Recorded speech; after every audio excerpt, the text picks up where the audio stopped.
Good morning, ladies and gentlemen. I hope you have some attention left after these important words. It's very difficult to add something.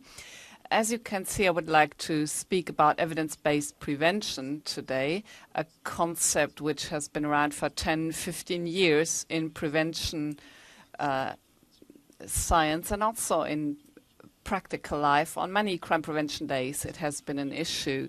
What is behind is the idea or the demand that your preventive action should be scrutinized under scientific aspects, to do scientific research about it, to prove and question its effectiveness and its goals. I cannot give you a whole lecture about what the scientific criteria are. I'm sure you don't want to hear that either. I would only like to point out two issues. First off, we have found that during the last decades, prevention research has gone up significantly. The evaluation and checking of effectiveness of prevention measures. In these graphics, you see a lot of charts which each are the result of a meta-survey, as Mr. Marx mentioned. Behind each of these charts, there is columns. There is up to hundreds of crime prevention surveys, and you see that the average effectiveness differs in the different areas, but it's always positive. So with crime prevention, we can have small to medium-sized and even big effects, and that's a lot compared to medical prevention. I cannot give you the details here, but it's quite a huge success, which we have seen over the past 10 or 15 years. Many surveys have been drawn up during the last decades, half of all surveys, I should say. We have 3,000 to 4,000 crime prevention studies, systematic ones, following a very high demand scientific criteria. This is the upshot. This is the summary of all summaries of prevention measures. We can break it down. Oh, there's something missing, some text missing. That's the same graphics. Mr. Marx has changed the background from white to white, and I joked, have you changed the color of the letters as well? Well, he has, as it shows. That's why it's white letters on a white background. This is the summary of prevention measures about violence and crime prevention. But what you can see is that the columns range from small to big effects, depending on the type of measure. And the blue one is programs for children. The one in the middle is family programs, and the one on the right is community and school programs. So this is a very impressive success. And if I'm not mistaken, this is also important for the Crime Prevention Day. So we have done a lot in evaluating preventive measures. My second point here is that I would like to give you a broader perspective of evidence-based prevention. My concept, which I propose, can be summed up like this. In the middle, you see scientifically based prevention made up out of several sources. Of course, down here you see this systematic evaluation, but as you all know, this is a downstream activity. You do it first and then you evaluate whether you have reached all your goals. Evidence-basing can mean that the development of prevention measure is done by scientific criteria and by empirical knowledge, which is what I propose in the upper part here, mentioning 4 points which I find important for this broader perspective of evidence basing. On the left-hand side, there's the legitimization of the measures. Often these questions are neglected because we take them for granted. First off, there is the question, is there a relevant problem in our society which calls for preventive measures? I'm saying this because you all have followed the discussion about the resources for the funds for prevention, and it's not for or against prevention. prevention in the question is, do we do it in the field of violence or drugs? You can't have both, so you have to decide which problem is the bigger one. That's one question to ask yourselves before you even start. The question number 2, what goals do you have and what standards are behind those goals? That is also a very important discussion, I think. If you look at what standards, what values drive your actions. Often non-effectiveness has to do with the different actors having different standards, so it would be important to figure that out before you get started. I can only give you a sketch of all this. There is a lot of issues which you could talk about. Second point is the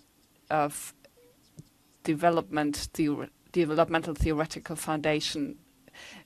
We always want to change people with our preventive measures. That sounds a lot different. In this action, development theories can help us. They can tell us how do people change over time, and that is a very important theoretical foundation. In, for example, the question, what settings do we enter? Do we want to get involved in schools, families, police work? Do we want to change things there to give prevention a higher priority? All this has to do with the development dynamics behind it, and which we can benefit from. A second example would be, at what point in the development do you get involved?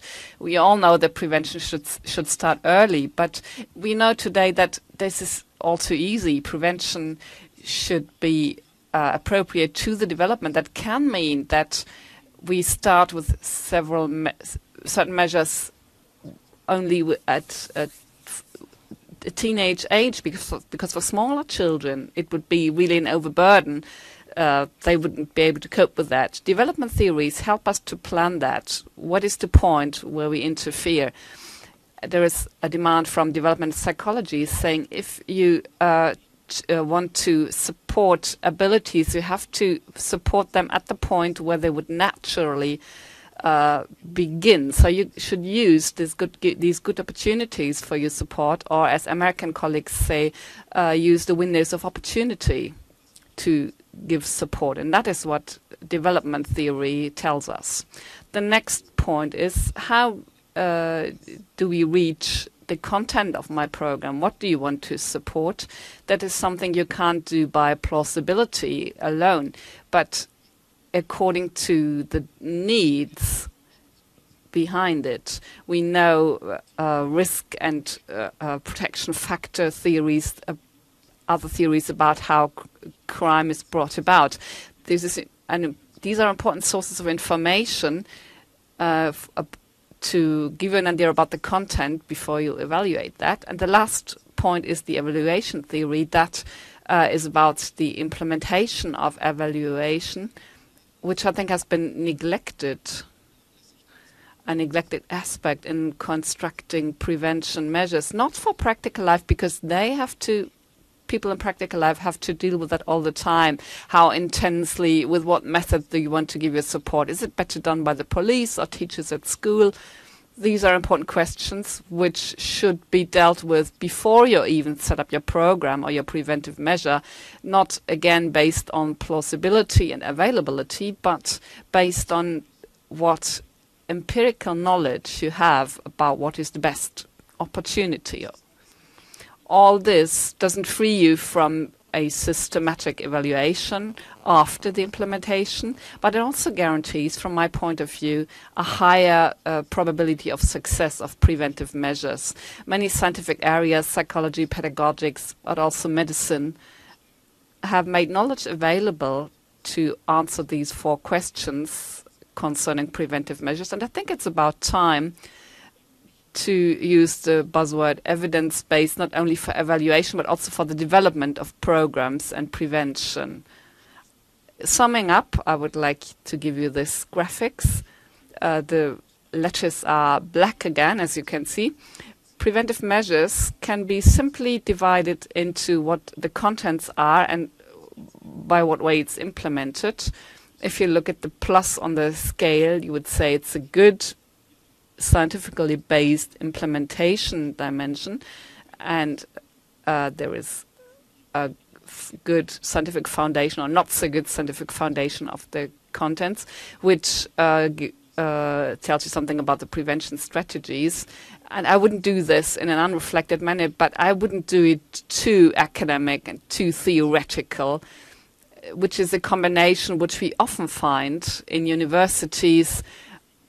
Often they haven't any idea of implementation, whereas in practical life, there is not enough theoretical scientific foundation. And I recommend a prevention strategy made up of both dimensions, a professional one, which does not guarantee effectiveness, but I'm deeply convinced that it makes effectiveness more likely. So I hope your programs, your prevention work will be reflected under this aspect. That would really be a joy for me. And if you are interested in getting more details, I would like to point out that in the conference room number 8, there will be an event about this today, presenting the work of the expert council of the German Forum for Crime Prevention. There are a lot of high renowned colleagues who will be speaking there who have been working on a brochure giving you the details about what I just summarized here. I'm looking forward to seeing you there. Of course, I know there are many interesting parallel activities. Thank you very much.